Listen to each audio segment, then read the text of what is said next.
But that's how it works. So everything's on the buzzers, and you want to make sure you answer when when I ask you your answer, you need the buzzer.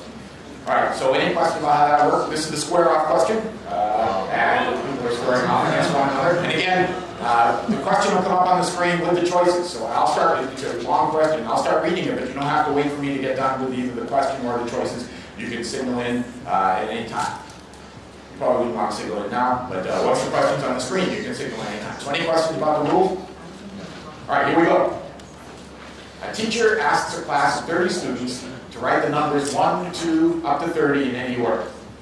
She also writes those numbers in some order. For each student, she counts the number of positions for which her list and the student's list agree, including no agreements, and finds that each student has a different number of agreements with her list. Which of the following is true about the probability P that the numbers in exactly one student's list are in the same order as hers? Is it A, P is less than 1 over 31 factorial? B, P is between 1 over 31 factorial, including 1 over 31 factorial, and 1 over 30? Yes, Whit? C. Is it C? Incorrect. C is not correct. All right, I'll read the rest of the choices. So on B, it did not include 1 over 30 factorial. C, P is between 1 over 30 factorial and 1 over 31, including the 1 over 30 factorial, but not the 1 over 31.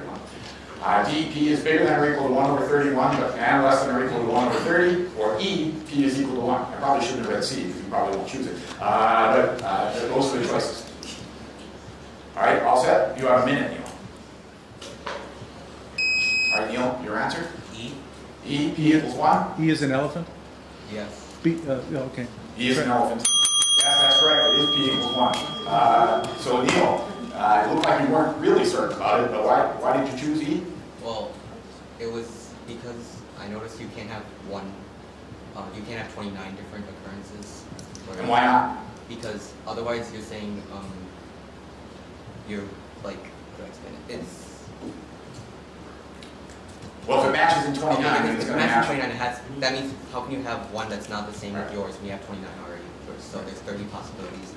But because there's 30 students and 30 possibilities, one of them has to be 30. Originally you have like 0 through 30, there could be 31, but once you know, but you really can't have 29 agreements in the list because that would force the 30th one to be in agreement as well. So that's why it turns out to be P equals 1, that's right. So Whit, you still have $500 in a graphing calculator. It's not so bad, no, that's more than you usually get every day in school, right? Okay, good. And Neil, now you can play for another $2,000, but I'll come over.